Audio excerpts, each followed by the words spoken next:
So,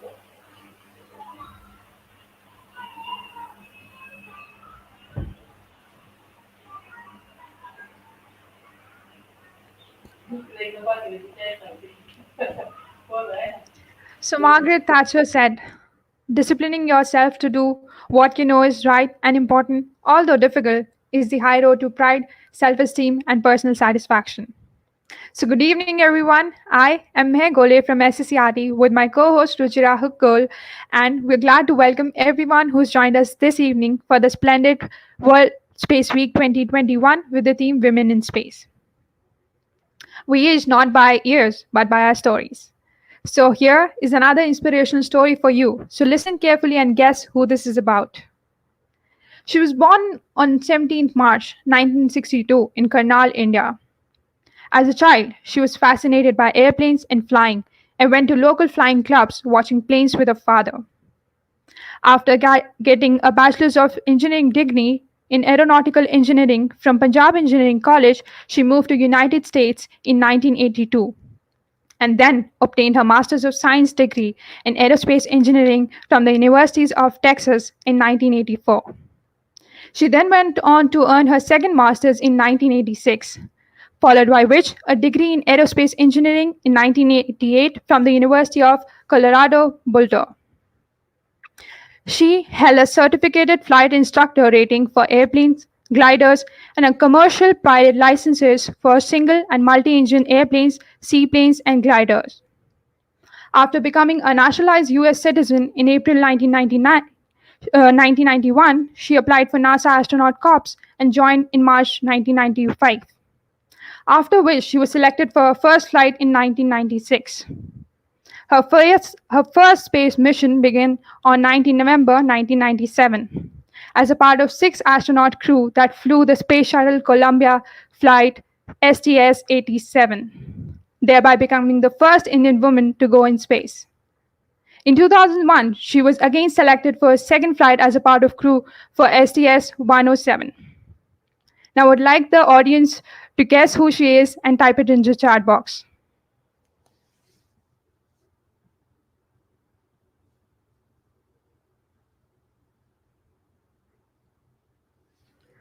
I'm sure most of you must have guessed it. Yes, it's none other than Kalpana Chawla. And I'm sure this story would inspire all of us. Now, to mention, there's an amazing workshop on the art of resume writing after the panel discussion on the Zoom link you've been provided with. So do join us. With this, I would now like to call Ruchira to come up here and take us forward in the program. Thank you, Mehak, for sharing such an inspirational story of the most celebrated Indian origin astronaut, Kalpana Chawla. With this moving forward, in the last few months, billionaires like Richard Branson and Jeff Bezos launched themselves and many lucky others into space on a brief suborbital trips. And the latest SpaceX Inspiration 4 mission had four people with minimal training into the orbit. All this mission lay emphasis on public involvement and want to achieve a milestone in the space tourism. So, on that note, the topic for today's panel discussion is challenges in the pathway of space tourism. And to moderate the panel, we have none other than the CEO and co-founder of SSRD, who is also a Dr. Kalpana Chawla's award winner, Ms. Nikita. Now, I would request Nikita ma'am to come forward and moderate the panel. Thank you so much, Ruchira and Mehak. And at the same time, I also welcome all our audience for the second day of World Space Week. Yet another amazing topic that we have chosen for the day, which is actually a lot of, I could say, a trending topic with what happened recently in the month, right? In the last month. And we have amazing speakers out here who's going to talk about it. So let me share, let me introduce them first of all. So we have our first speaker, Karin. Karin is an astropreneur, future astronaut, and an internationally renowned advisor to the tech and space industry. Wired identified Karin as a global game changer, and she has been awarded Tech Women of the Year in Sweden and is recognized on the Singapore 100 Women in Tech list. as a CEO of Spaceport Sweden, a pioneering initiative to establish Europe's gateway for space travel and cross industry innovation. Karin is passionate about advancing humanity in space and using technology to empower communities on Earth. She co-founded Hackspace for the Planet, together with Embassy of Sweden in Singapore and SGI Innovate, applying space technology and data to solve UN SDGs. Karin serves on the board of Swedish Space Industry Association, GenSpace. VAP Institute was the first international board member of the Commercial Spaceflight Federation in the USA and is selected global executive with Airbus Star Program. She serves the UN Space for Women as expert and mentor, has founded Women in Space Sweden, TEDx Kiruna, and was voted to feature as a role model on the Swedish national football team shirt for the World Cup. She has an executive MBA, is an alumnus of Singularity University, and is preparing for her trip to space. How exciting is that for this topic? We actually have a person who's going to space. Amazing. Let me also introduce our next speaker. We have Dr. Rajeswari Pillai Rajagopalan. Uh, from now onwards, I'm going to call her in short name Dr. Raji. It's a sweet name as well. So, yeah, Dr. Rajeshwari Pillai is a distinguished fellow and head of the Nuclear and Space Policy Initiative at Observer Research Foundation. She's also the senior Asia Defense writer for The Diplomat. Dr. Rajagopalan joined ORF after 5 years stint at the National Security Council Secretariat from 2003 to 2007, where she was an assistant director. Prior to joining NSCS, she was research officer at the Institute of Defense Studies and Analysis, New Delhi. She was also a visiting professor at the Graduate Institute of International Politics, National Chung Haizing University, Taichung, Taiwan in 2012. So much I could tell. She's an author. She's been writing so many, work on policies. Her research articles have appeared in edited volumes and in peer-reviewed journals such as India Review of Strategic Studies, Quarterly, Air and Space Power Journal. I could list a lot. Dr. Rajgopalan has lectured at Indian military and policy institutions such as Defence Service and Staff College, Wellington, National Defence College, New Delhi, Army War College, and Foreign Service Institute. So I could just see that she's part of so many things, and she comes from policy aspect, and it's again another different view that she can bring in for this panel. We also have our third speaker, Dr. Shreya Santra. Shreya Santra is a space robotist with a PhD in aerospace engineering from Tohoku University, Japan. She holds a master's degree in space and engineering system from Skolkovo Institute of Science and Technology in Moscow, Russia, and bachelor's in electrical and electronics engineering from National Institute of Technology, Jamshedpur, India. She's also attended International Space University, MSS program in Strasbourg, France. Her specialization includes swarm robotics and small satellites. She's been involved in various projects related to optimization of space missions and gained vast experience working in international teams to develop and design space systems. Shreya Santra has a lot of experience in robotics and a lot of technology aspect of it. So if you look at today's panel, we have a future space tourist and an entrepreneur from background. We also have, a policy expert, Dr. Raji, and we have Dr. Shreya, who comes from the technology aspect. That's an amazing panel to have. We're so excited to have each one of us.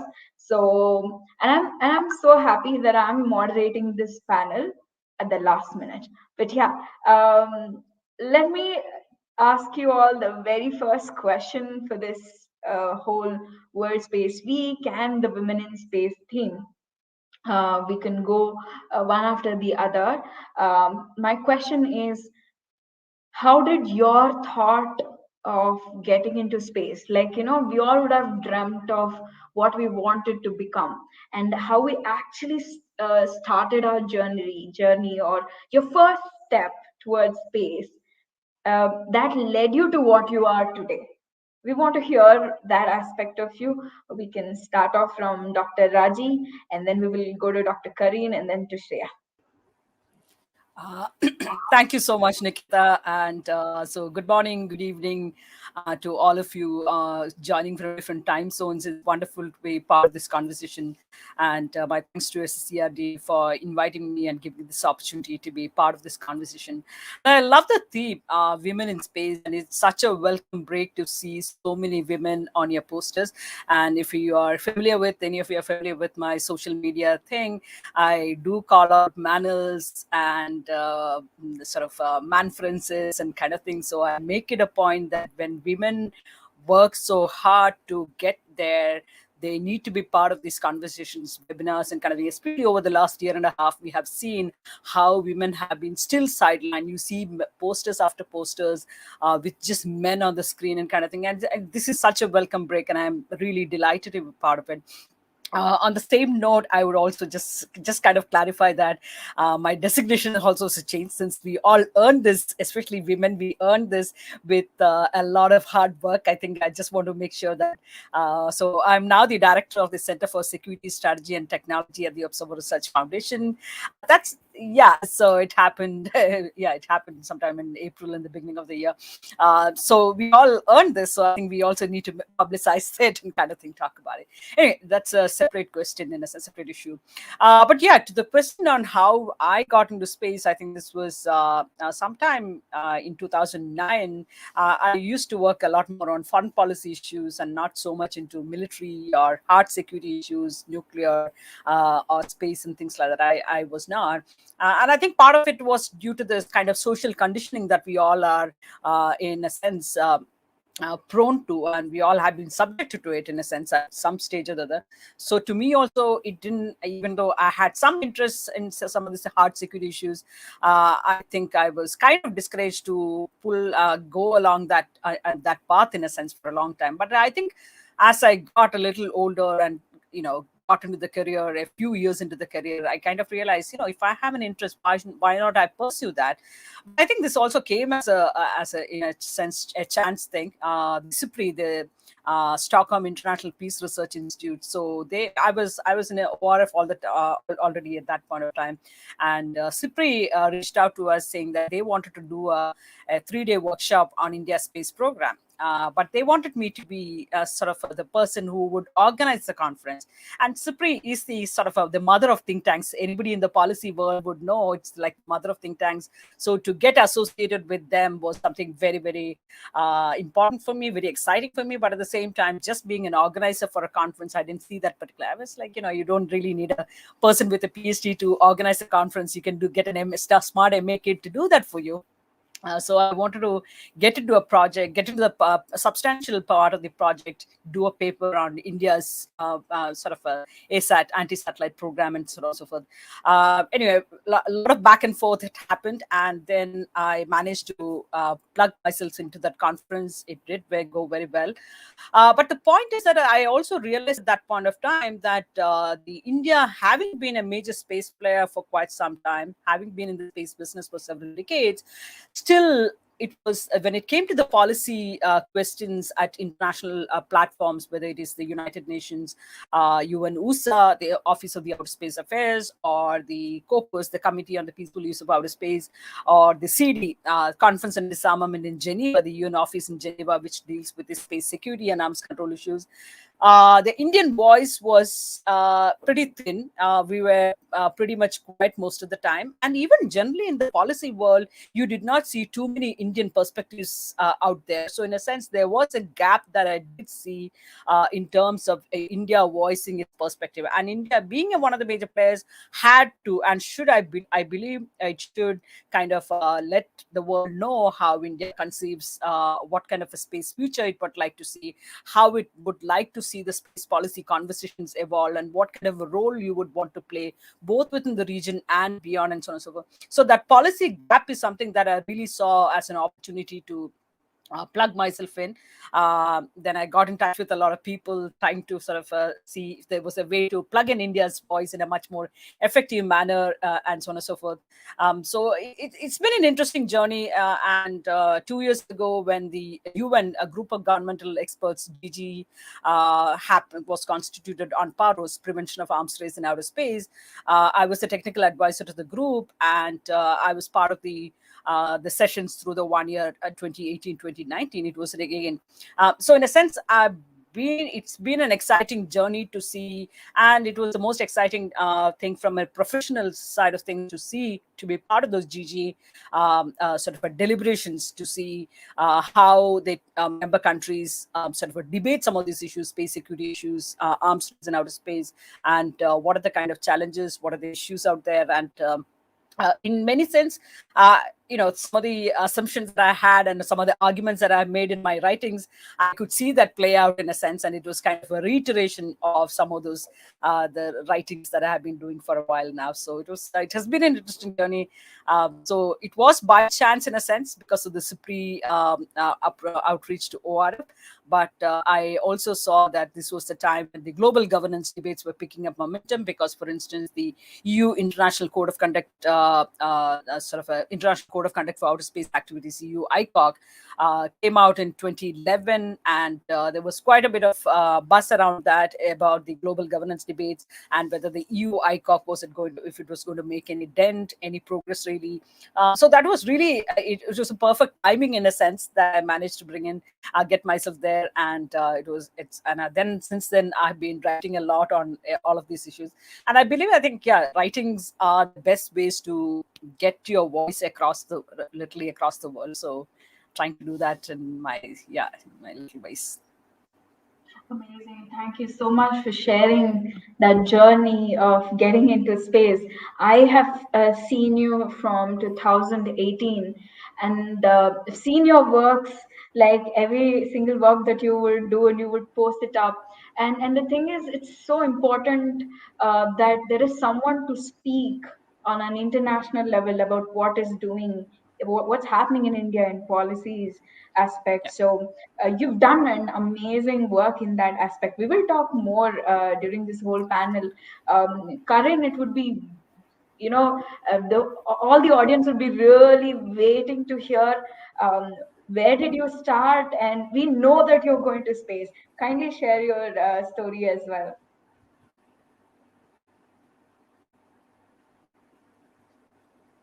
Karin, you're on mute.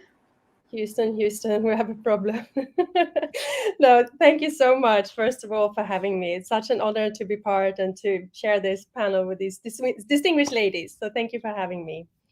Well, for me, it's more driven or started out as curiosity that grew into passion and also taking a leap of faith. So I grew up, my father was an engineer, and he inspired me to study math and physics. Which I found interesting, and I did a big project about space and how the industry was changing, how it was going from being quite institutional to actually becoming more commercialized and sort of open up. But my passion was really around sort of, becoming an engineer. I didn't necessarily need to know how to build a rocket or a satellite. My interest was more in how can I use it? And what impact is it going to have for people, for our planet, for advancing humanity in space, but also how we can develop technology in space that we can apply the challenges on Earth. So I actually changed direction, and I studied, I got a business degree, and I did an executive MBA on top of that. So my interest has been primarily in sort of business development, industry development, leadership, and, how we can create a global community and advance humanity together. So I think I've also always been driven by challenges, and audacious goals, and working with very many stakeholders. And I was living in London at the time. So I'm from Sweden originally. I moved to London. And I was following the whole development, and obviously Virgin Galactic had its roots in London. So I was going to a few conferences, and I was following what was happening, with big curiosity. And actually space found me, so in the end I was approached by a collaboration of companies and organizations in Sweden that had initiated Spaceport Sweden. So Spaceport Sweden is an initiative to establish a launch site for human space travel, but also a hub for innovation and cross-industry development and partnerships and education and research. But I was living in London, with my then boyfriend, who's now my husband. And I took a big leap of faith. I accepted the challenge. I moved to Kiruna, which is above the Arctic Circle in Sweden. And my Daniel, my husband, he stayed put in London. So, and this was in 2009, and I haven't looked back. I only look forward and upward. It's been the best decision in my life. Lovely. Again, that's an amazing story to how you started an interest in science and applications to went on to go into management, and then amazing. That's a lot of different backgrounds that you're carrying it along with you. Thank you so much for joining. We have amazing questions for you. Let's now listen from our Shreya. Hi Nikita. Hello, Karin and Raji ma'am. I'm really honored to be here in this panel today. Thank you for inviting. So I'm Shreya, and currently I'm working as an assistant professor at Tohoku University in Japan. But my journey it's still going. So it started as a typical 90s kid. Ever since I knew, I had senses, I was going to libraries, looking at encyclopedias, and looking at space nebula pictures. So I always wanted to become a scientist. And now that I see back, and I have those the slam books that we use in school when we write on our friends' slam books, and I see all my friends wrote, "Oh, I hope you become a great space scientist or great space engineer," and something like that. So ever since I know I wanted to work in space academia or industry, but I didn't know how to do that. So I had a dream, I had a passion, but I didn't know what to follow. And I come from a very small town, and there was not much awareness back in that time, 10-15 years ago. So I just followed the usual path. I went for electrical and electronics engineering, and I tried to figure out how to get into the space sector. And somehow I found about the International Space University in France, and I just took a leap of faith and just applied for it. And ever since, it has been an amazing journey. I came to that university and I got to know there are people who dream like me, who think about space, and I got introduced to all the different aspects of space, not just engineering, but law, policy, business, space art, everything. So it really opened up my the thinking process and how to perceive space. And since then I have been following my passion, my dream of building some optimized space systems. And also the Columbia disaster in 2003, that was one of the turning points as well. So I still want to become an astronaut and go to space, and that's what I'm working towards. I just defended my PhD in space robotics 2 months ago. So I'm still continuing my journey, and it's it's still the beginning, I would say, a long way to go. And on my journey, I'm trying to give back to the community, to the society as much as I can. And something that I lacked in my journey, guidance, mentorship, awareness. So I'm trying to do that. And that's from me. Thank you. Thank you so much, Shreya, for sharing your journey as well. Again, I've been seeing you from a long time. I've seen every single, in that stages that you've been. So again, so based on the topic or based on the panel that we are discussing upon today, which is very trending, globally, space tourism. I'm pretty sure all of you would have heard that you have your own perspective. It would be great for all our audience to know the fact of going to space as an astronaut, like studying and getting that experience, getting selected, getting trained, and then going to space, to now just go to space. Um, let's just go, right? It became so easy. So we would like to hear from your end. What do you think about space tourism? Is it worth spending so much to go? And whatever you think about this space tourism in the very first, like your very first thoughts about it. We can start with Karin itself. Thank you. Well, I just think, we're at the brink of something, amazing and enormous and historic. Like you say, before people have had to train for years to do a certain mission in space or at the space station. And it's been, less than 600 people that have been to space. And I think now with the technologies that being developed, where we now have reusable spaceships rather than, if you were to rebuild an airplane every time you flew, it would be very, very expensive. But now we have both governments and not least private companies and private people investing in new technology to enable space to open up and for more of us to experience space. And like an airplane, these space planes or spaceships will have, they will have private passengers and they will have business passengers, right?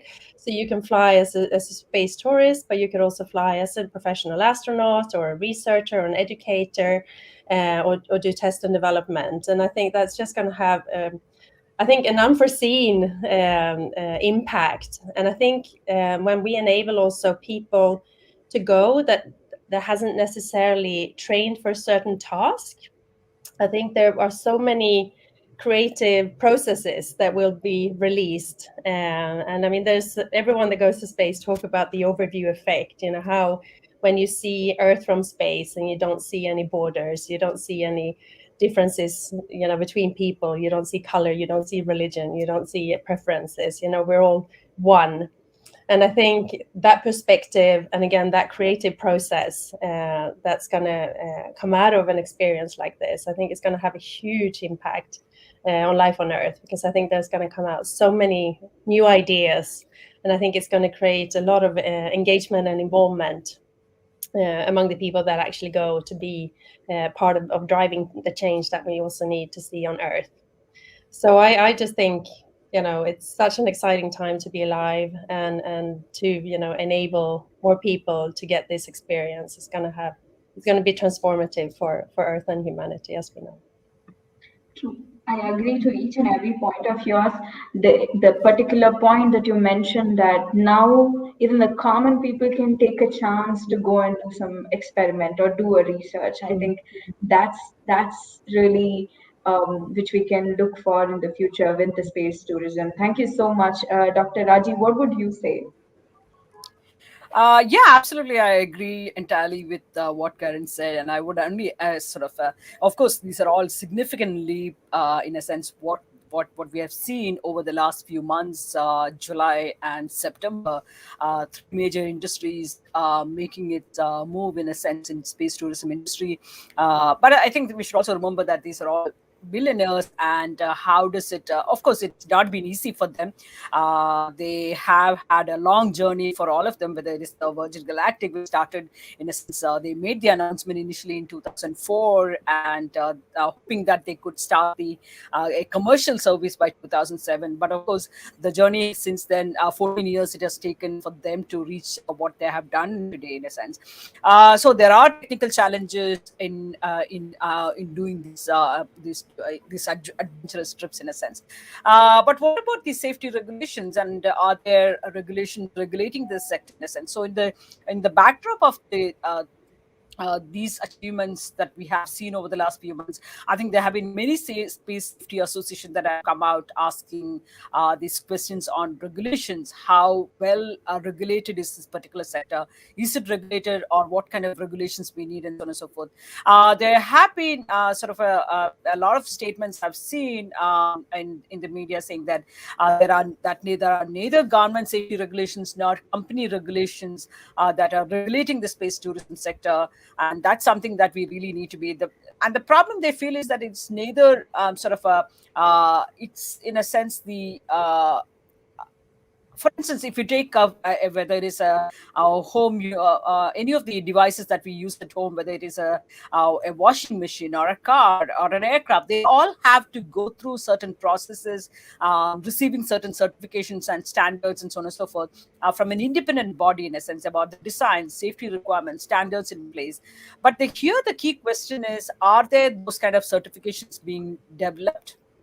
Those kind of regulations that would kind of ensure the safety of the personnel who are traveling, who are taking these rides, in a sense, space rides. So that's one set of issues, in a sense. So right now, for instance, if we were to look at the US case, the Federal Aviation Administration, FAA, for instance, asked the commercial space companies to demonstrate that their operations pose no risk to the larger public on the ground or in airspace.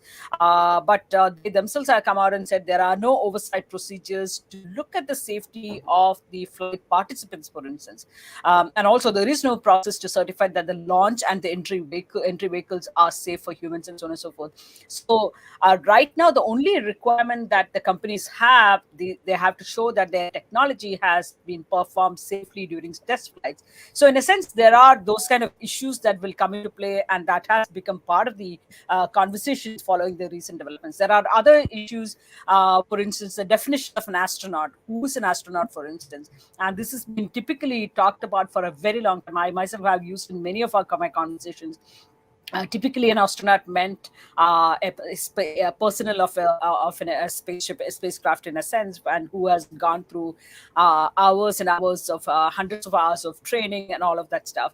But today, somebody who's wealthy enough is able to buy a ticket and go to space. Would that person be called an astronaut? Should that person be called an astronaut? How do some of the other international laws come into place? Come into play, in a sense, rescue mission, agreement, for instance, liability conventions. If there is an accident, if there is an incident involving the safety and safety of the personnel on the ride, how do those international, and we haven't even begun those kind of legal regulatory conversations as of now. Because this is still something very, very new. We have been talking about it, saying that this is going to become a reality, but here it is now. Three industries have shown that they have demonstrated the capability. They have made the mission, in a sense. They have become the pioneers in this sector. But again, are the rules and regulations keeping up with the kind of changes that we are seeing in the space tourism sector? So that's something that really needs a lot of debate, and we are still not seeing much of debate on that front. I agree to all the small questions which we are left out with, which has to be answered for space tourism to become bigger and nicer and like easy for everyone, or all those things. Those points were really amazing. I have an interesting question for you, but I'll come back to you in the next round. Shreya, if you can tell us, what do you think about space tourism according to you, and on the technological aspect of it, if you could share some insights, that would be great. Yeah, sure. So space tourism is really a very interesting term for me. Myself being a very avid traveler, I like whenever I go at some place, I would like to enjoy that place, just forget about the work and just take in the what the place offers to me and just relax. So having space as that place and just going there as a traveler and enjoying the beautiful view of Earth from space and just soaking in all the the views and the beautiful feelings and just the overview effect, as Karin mentioned. That's something very, very interesting for me. But still, there are a lot of challenges to overcome in this path, like policy frameworks, regulations, as Dr. Raji mentioned, but also the technical limitations like power resources and what kind of services or technologies you would be using on orbit, or if it's suborbital, if it's orbital, like if there's going to be some accommodations for the astronauts or the travelers traveling there.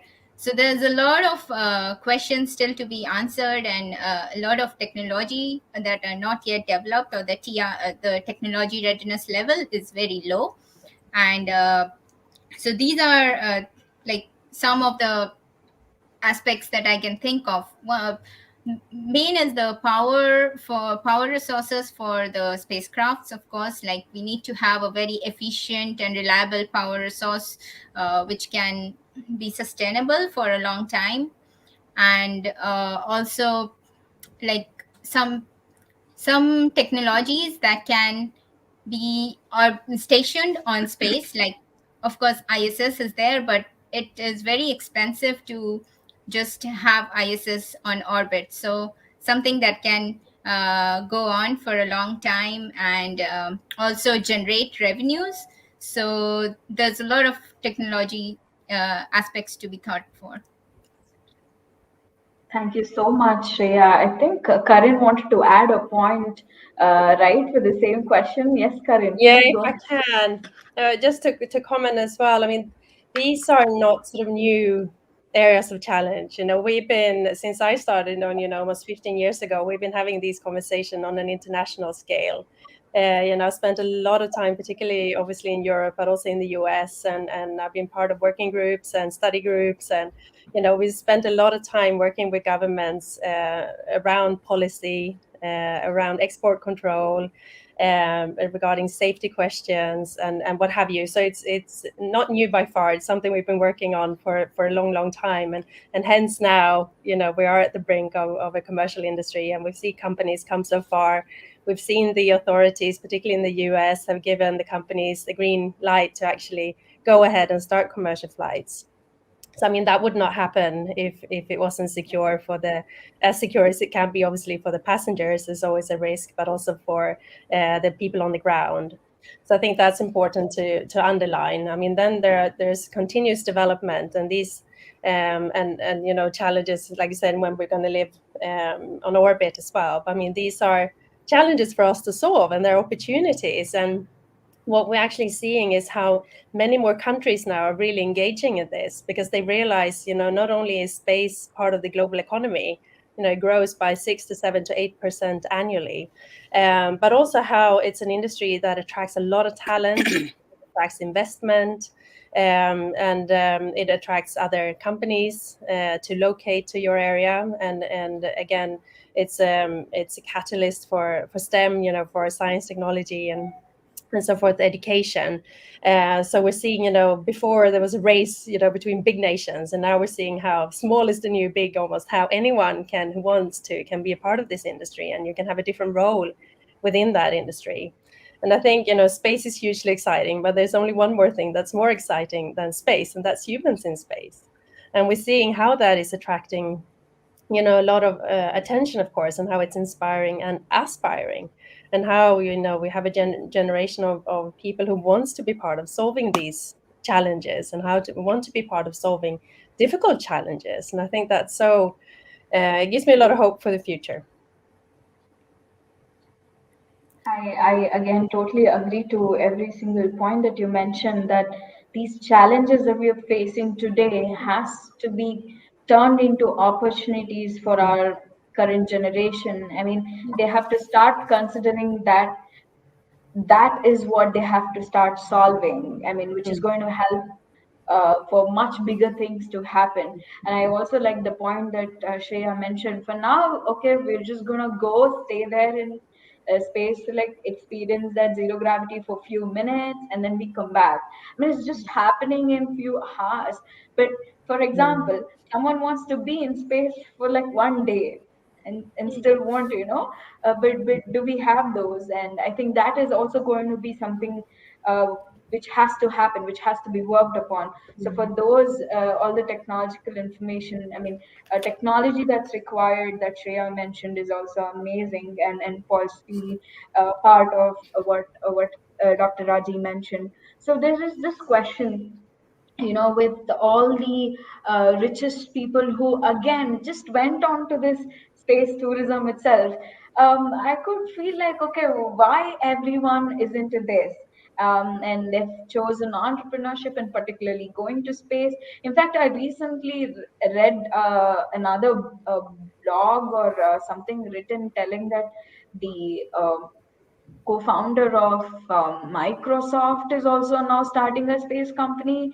So, Yeah. so you see that trend is becoming more and more, and the impact on the younger generation is becoming more and more and more. So, what is that you would like to say for uh, the generation that's right now, like be they are in school right now, or those who are in their college doing like in the university?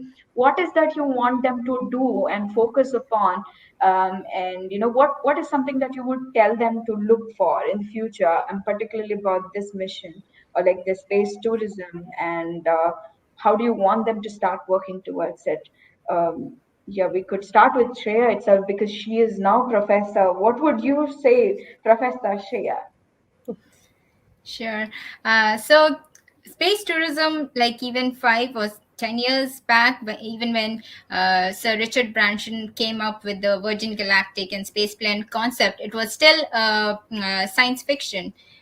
From the 2001 Space Odyssey movie, as we can see, like people going and living in space. So it was still a science fiction, but now we see in this year 2021 there have been so many people going into space, and some rich millennials they are flying on their own space vehicles. But some, like Dr. Sian Proctor, she is a very inspiring person, I believe, and not one of the richest persons. So she has been a very inspiring figure who recently went to space as a space traveler, or uh, on a space tourist, as a space tourist. So I think that's what I would say to my students, to my mentees. Like, you have to believe in yourself and dream that you can go.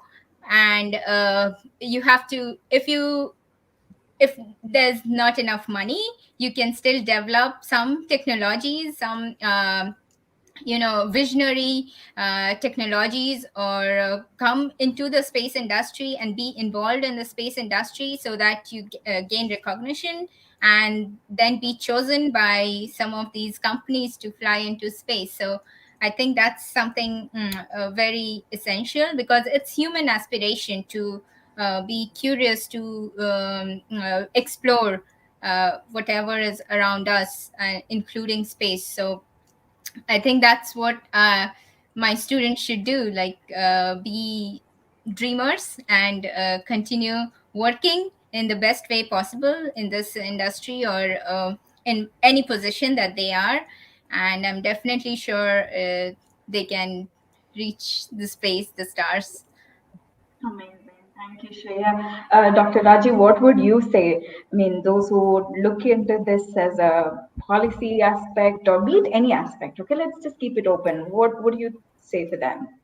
Yeah, so far we have by and large seen a lot of the Western interest in this particular regard in terms of whether it is Virgin Galactic, SpaceX, and Jeff Bezos. So it's been typically, but I think now the efforts are spreading to other regions, other countries. For instance, I think in my view, China is likely to emerge as a big player in this sector. Also, already the Chinese space company CAS Space, which is a commercial spin-off of the Chinese Academy of Sciences, is planning to provide space ride to tourists as early as by 2024.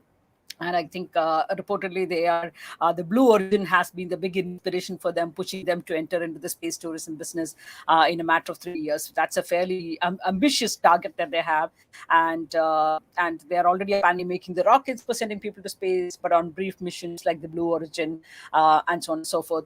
But I think the fact is that you are going to see many more countries, many more regions getting interested in this particular aspect, because like Shreya said, this is an inspirational, this is an aspirational thing for any human being in a sense. They want to explore things, and exploring space is something very, very exciting for them. And when you look at India, I think I'm not too sure how quickly India will move in this particular domain, because looking at from Indian experience, for instance, we are working on the Gaganyaan mission, India's first astronautic mission of its own. So that is going to happen possibly end of 2022 or early 2023. But the fact is that it does get our next generation excited about space, excited to move into science streams, get into STEM education, and so on and so forth. So this is a fantastic opportunity, whether in terms of states running their own kind of astronauts missions or space tourism in a sense. I think they are extremely important. But as like I said in the beginning, with more and more countries, more players, especially with the entry of private sector players, non-state players entering this domain, the need for rules of the road is so very important. Without that, I think it's going to be very, very dangerous in a sense. You don't want there can be a lot of different issues that come into play, whether it is from a liability convention perspective or a rescue agreement, and so on and so forth. So you will see more and more countries and other actors coming as stakeholders coming into this field, but that all only suggests the urgency to come up with appropriate regulations to regulate the sector.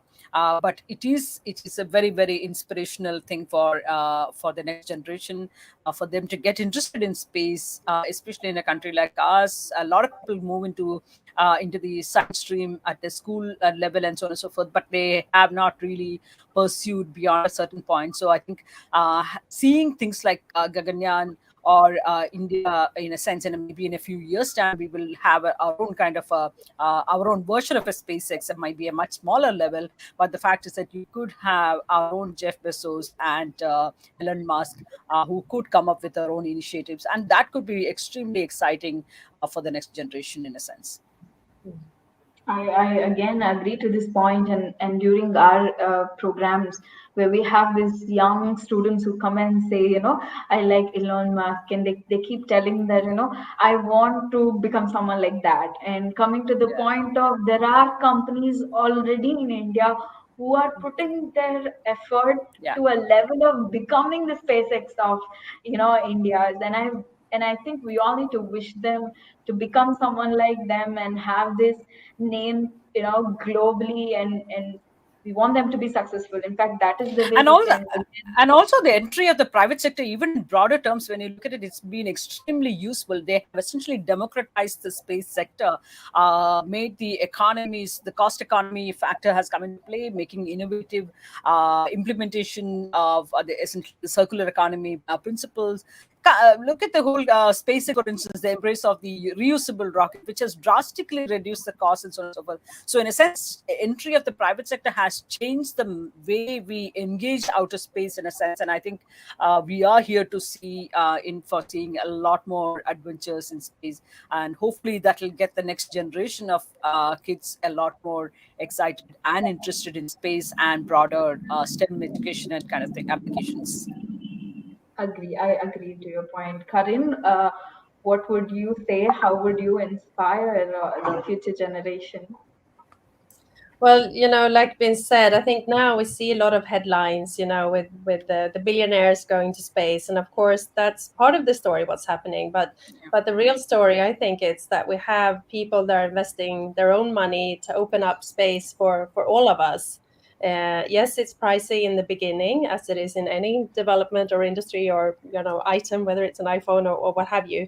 But prices will come down, and I think also what's exciting is that we've seen a deregulation, we've seen standardization, we've seen miniaturization, and we've seen how prices of launch alternatives to space have come down drastically, and much thanks to the reusability that Elon Musk and Jeff Bezos and Richard Branson are developing. We're also seeing how satellites are becoming. They used to be a size of a bus, and some still are, but they've come down to the size of a milk package or even smaller, and that means also it's more accessible. So students now build their own satellites or can be part of projects doing that. And we're seeing a lot of startups investing their time. I think 10 years ago we had a handful of startups, and now we have hundreds of them. So again, I think we're seeing companies, we're seeing and people investing in space, but also universities, and how students or people like myself want to change in career, and we invest our time in space. So the sky really is no longer the limit. There are all opportunities, and my encouragement really to young people today is to be curious, be out there, try to do projects with school, try to reach out to companies and either do projects with them or do an internship, and then to follow your passion and not be afraid of failure. You have everything to win, and you be part of an industry that is on the brink of again transforming humanity. It's having an impact on life on Earth, but also again advancing humanity in space. Awesome. Thank you so much, Karin. So for all the panelists out there, this is the last question. And this question, we're asking for every single panelist for the whole program. Being a woman, being into space, of course, there is a question which we want all of you to answer. The question goes like this. If you were given an opportunity to empower women in space, how would you do that? We can go one after the other. We can start with Karin itself and then we go, but we want all of you to answer. How would you empower the women in space or STEM? Yeah, we would like to hear from you all. How would I empower? So say the question again. Sorry, I didn't hear it. How would you empower women in space? We're talking about the girls and women and getting them into this space and STEM. Yeah, how would you do that? It's a very good question. I think it's very, very important. I believe in a lot in showing examples. It's like what you can see, you can be what you can see, right? So I think it's important to show examples, to share stories, to be a role model. I think we all have an important task of being role models, and also to be accessible. I think either as a coach or as a mentor, and to help other women, by connecting people or to open doors, and help motivate them. Because I think sometimes there's a little bit of fear, and space has been very dominated by men throughout history. To the point where the UN now has initiated a project where they recognize, I guess, unless we get more diversity and more equality into the industry, we there's a risk for the future, right? Because it's proven that diverse teams are much more effective and innovative and creative and create better results, basically. So it's an imperative that we see more women in the industry. So I think we need to be very aware of how we communicate everything from pictures. How do we present a course at university? Do we see women in the pictures? How is the text actually written? Does this appeal to both men and women? And again, showing role models. And this might be an astronaut, but it might also be someone who's working on the floor. It might be a lawyer. It might be a business developer or a marketing person. There's a need for all skill sets in the industry. And again, having mentorships, having internships, and building this community where we support and encourage each other, and not least that we work together with the men, because this is our industry to build together. Again, thank you so much for those points, because yesterday even Marcus from UNUSA mentioned the same thing, that an example has to be set, and we at SSERD has been doing the same. We keep telling all our girls that you can become this, you can do that, you can do this, but at the end of the day, our students want to see the proof. Okay, show us the proof. And I think that is what is required. We've been trying to tell students, okay, if you're interested in space law, look at this person. And we have to, at certain point of time, we have to show people from India itself, for all our girls to, okay, they have done, we can do it too. So I agree to your point, and thank you so much for those, thoughts that you shared. Let's hear from Dr. Raji. What would you say? Yeah, I think I pretty much agree with a lot of what Karin said. In fact, she almost felt like she stole my thoughts.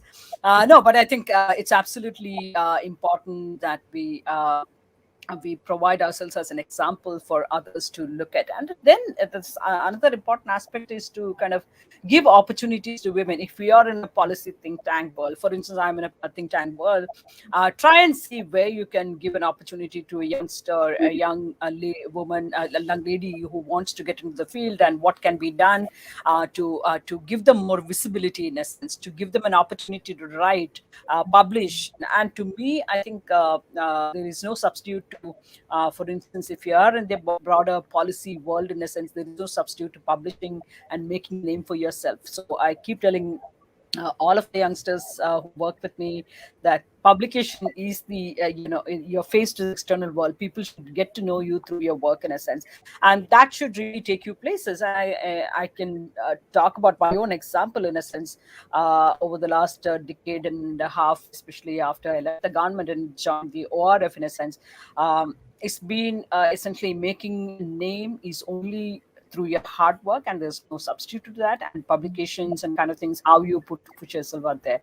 But I think it's not going to be easy. Like Karin said, space and some of the other security fields are so dominated by men, and they will try and pull you down. And even just 5 years ago, I was in Bangalore for one of a different kind of a program I had. That was the first time I was doing this. Is the IISc Bangalore and IIT were doing a sort of a program on women empowerment, Shakti. And I was one of the women to speak about my story of my life, kind of a series. And so how I had kind of developed in this particular field, how I just started my career, and how I ended up in this field, and so on and so forth.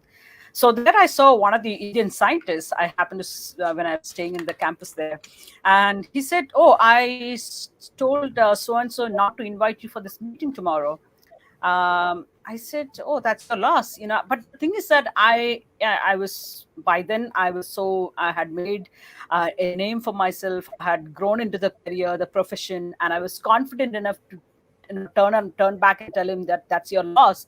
But the fact is that how many women in the beginning of their career do have that courage and confidence to turn around and rebuff these men who try and pull you down. So I think we other women, once you have established or you are on your path to a senior level position or a mid to senior level position, you have to pull along other people also along with you, so that, and provide them an opportunity. Providing opportunities to write, to speak, giving that exposure and visibility, they are so important, in a sense. And I think that's something that, as fellow women, I think we need to be consciously doing it, giving them visibility and space for them to make a mark.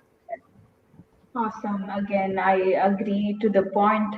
Visibility is like really, really important, and that must be done by a fellow, Yeah. women. Uh, Yeah. Companion. I think that is when it makes more sense, because it's always good that there is a woman telling about the other women. Only then people take it, or people consider it. I really like the points, every single point that you mentioned, Dr. Raji. Thank you so much. And Shreya, what would you do to empower women, if you are given a chance? So I completely agree with Dr. Raji and Karin. Everything, like we have to be role models to aspire and inspire whoever is looking up to us. And we sometimes, like it seems like we are self-advertising ourselves with our achievements, but that's not true. You never know whom you are inspiring in your journey, in your by showing your achievements. So I think that's very important. Another thing I would do is like mentor the younger generation, or even like a bit juniors, to show them the path, to show like space is not just engineering. It has a multidisciplinary aspect. You can come into space from any of the fields, whether it's arts, science, policy, law, whatever, and you can make a mark in this field. And STEAM education is so important in schools and in the universities. I think that I would like to encourage a lot, for especially in India. And I have had like my journey has been only 5 or 6 years so far, but there have been so many instances that I have been the only woman in the room or in the conference hall, and just trying to make my point. So space sector is quite imbalanced still, and it's very important to like show people the main role models, to guide them and show them that there is a path that exists and you can take that path. And also like give the examples, not treat the other women as competitions but as compatriots. And also show examples like ISRO. In the last few years there have been so many space scientists working on Chandrayaan and Mangalyaan, and we have seen like very inspiring pictures of these women scientists. And even on the UAE Space Agency, they have set up an example by like giving the central role to the women scientists and engineers. So I think the new space community is much more open to having gender diversity, and that's something we need to show to the younger generation and those who want to pursue this field. Great. Thank you so much, Shreya, for those amazing points again. Um, there was a time where I was just stuck with the thought, and this happened. I was trying to evaluate. Okay, if you're out of your town, you would always say, if someone calls you when you're out of your town, you would say, "I'm out of the town." Imagine sometimes you would have been out of the state, you would never say you're still out of the town, you would say I'm out of the state, right? Then there's also another example when you're not in your country, and when someone called you, and you wouldn't say I'm still not in town or not in state, you would just say I'm not in India, or I'm not in so and so country. And that point of time, just one thought came to my mind: if you're out of the earth, you will never say you're again not part of any of the small region. You are going to say I'm not on earth. I mean, the thought of when we kept on going farther and farther and farther, we just got united among people. And this thought from astronauts came to my mind, and I'm pretty sure with space tourism, much more that people coming together or working together and inspiring more people or coming up with new research, new projects, that will happen more and more, and that's what we're looking for. And all the challenges that you mentioned today, we want all the audience out there to consider that to be an opportunity and work on it. And I like to thank all the three panelists out here to spend for spending your time and sharing your thoughts. I'd like to thank you so much for joining us. And Karin, since you're going to space, probably, yeah, I'll give you one last no, I don't want to say that. Yes, please go ahead.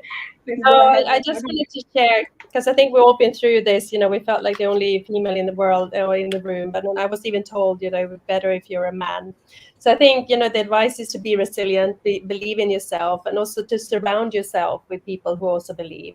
You might be in your school or your family or your community or internationally, and there are some really good examples of communities. So one is the UN, where the UN Office for Outer Space Affairs and UN Women have come together, and they've created a program called Space for Women. So check it out. It offers mentorship and also community. And what we're also seeing is how smart universities and how smart companies are offering internship. So that's an encouragement to the community, the wider community that might be tuning in now. Provide internships, because that's how you attract the best talent out there. And a really good example of an amazing fellowship is Brooke Owen's fellowship. So have a look at that. And again, to schools, to families, to companies, it's just an encouragement. Start the conversation at home. You can do simple experiments that might spark, a passion for a lifetime. And if there isn't already a forum where you are, create one.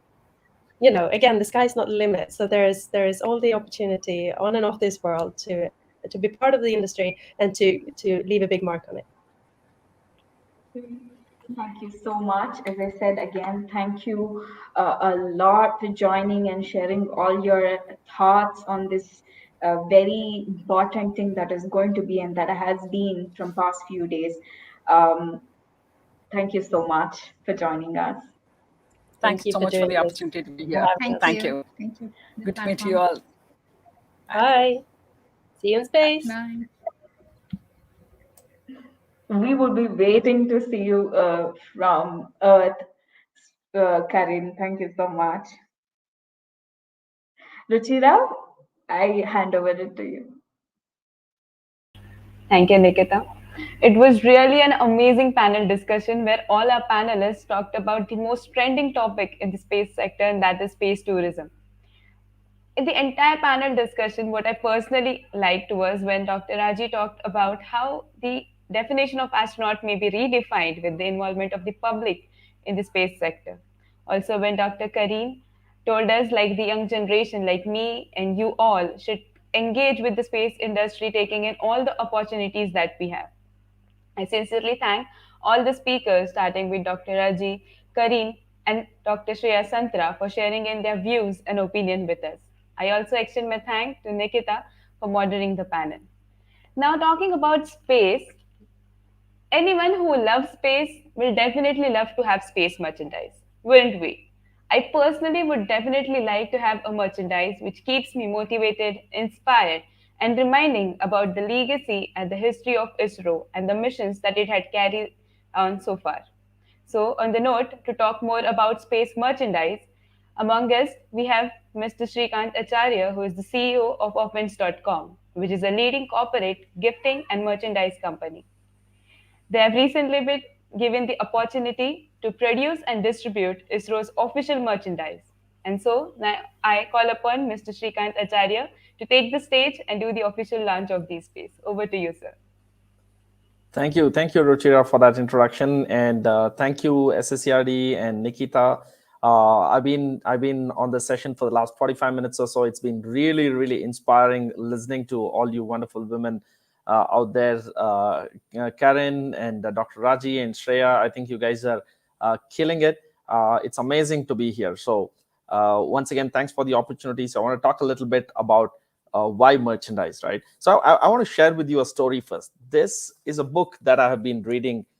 It's called Tata Stories, where it shares inspiring stories from almost 150 years of the Tata company legacy. And there is an interesting picture right here, right? So this, where is it? Okay, this is a picture of JRD Tata when almost in, I think, 1932, when he took his first flight, where he flew the plane from Mumbai to Lahore or something like that. And in 1982, when he was almost 75 years old or something, once again, he took the same flight and flew from Lahore to Mumbai. And this picture was with Kalpana Chawla on that flight, which ended tragically. Right now, all of us know that Kalpana Chawla is a true inspiration, and she's made India proud, and she's inspired a lot of Indians to think about space, and a lot of women to think more about their abilities and to be able to explore themselves and so on. Why am I sharing this story with you? Because after the sad demise of Kalpana Chawla, the family of members of Kalpana Chawla took this picture and gifted it to the Tata Foundation or something like that, and it's still there in a Tata museum in Mumbai. And Kalpana Chawla said that this picture and this flight of JRD Tata was what inspired her to. She was in 1982 when this happened. She was a very young girl, and that's what inspired her to look out to space and take on space engineering. And she traveled all the way to US and did what she did, right? So the reason why I say that is, I mean, you can look at that picture as a source of inspiration, right? For me, there have been several occasions in my life when merchandise has been a great source of motivation. It's inspired me to do a lot of things. I love merchandise, and I'm an ardent merchandise geek, and my business runs on that. We do corporate gifts and merchandise for several organizations. And when we got the opportunity to make merchandise for ISRO, now ISRO as an organization is something that we Indians are super proud of. The achievements that have been made by ISRO are something that we are really proud of and passionate about. And when we got the opportunity to make merchandise for ISRO, I was super thrilled. And I'm super excited to launch, to talk about thespace.com. We created a platform called thespace.com. Let me try and share my screen if that works. So give me a second.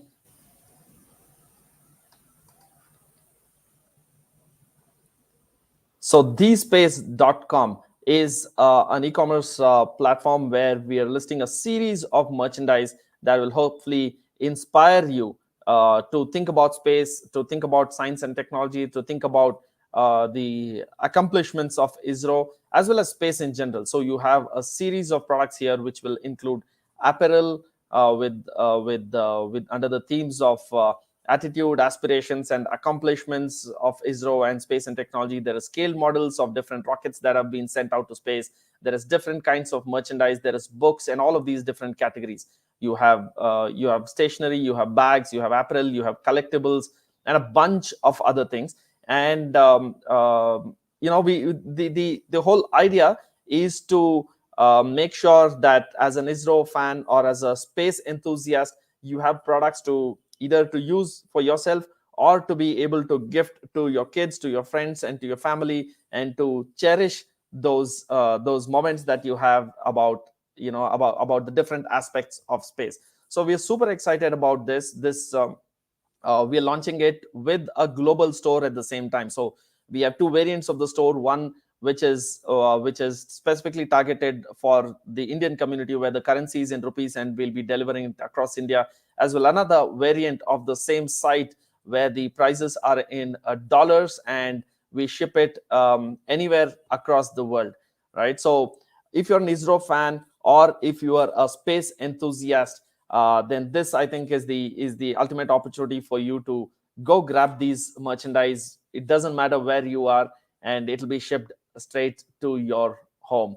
And as we speak, because it's the global World Space Week, right? So we have an offer that's going on right now. Use the coupon code SSERD10. That's SSERD10 to get a 10% discount on pretty much anything that you see on this store. So I hope you find that valuable. I'm super excited to have the opportunity to participate in this prestigious event here and have the opportunity to present to all of you about thespace. I really look forward to your orders as well as your feedback that that we might what are the other kinds of merchandise that you'd like to see on this store. Back to you, Ruchira. I would really like to congratulate you, sir, on the official launch of thespace. And I can clearly say that thespace aspires to produce high-quality merchandise and collectibles for space lovers, and then specifically for the ISRO fans. I'm definitely sure that as you were sharing the website, half of our audience should have already started thinking which one I should order, right? So I would also take the privilege to mention that thespace is one of our official merchandise partner for World Space Week 2021. Also, we have Genesis Space, which will be going to give rewards, amazing rewards for all the competition winners of the World Space Week. So now proceeding further, I would like to thank everyone who has joined in for this session and for this amazing panel discussion, the audience for joining in and raising the amazing questions. But this is not the end. We meet tomorrow again. I would also like to thank Shrikant sir for joining in for the event and adding a glory to our event. With this, we move forward, and I would like to introduce you all for the tomorrow's plan.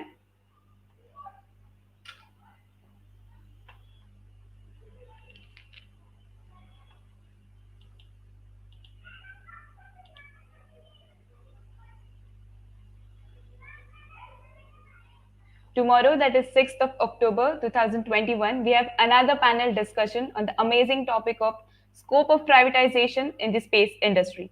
And on the panel, we have Dr. Ranjana Kaur, who is a partner, DUA's Associate Advisory on International Space Law. We also have Sheila Diaz, who is a former ISRO scientist and co-founder of the thespace Lab.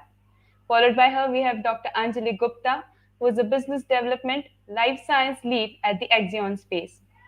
Followed by the panel discussion, we have an amazing special workshop, especially for young girls and women, which is on the topic of goal setting for oneself. And I personally think that setting goals and achieving them is a part of self care and self love. And to talk more about this, we have Spruti Vishwas, who is an entrepreneur, life and leadership coach, success mentor, and actress. Now, a very important note for all the audience and the participants of the competition of WSW 2021. The link to submit your work is op21.com. You need to submit all your work within the deadline. And note, please avoid plagiarism, and we will close the link for the on the deadline. So be precise enough to share your submission within the deadline. I once again thank you all for joining in. Let's meet tomorrow. Till then, take care of yourself and see you all again. Thank you.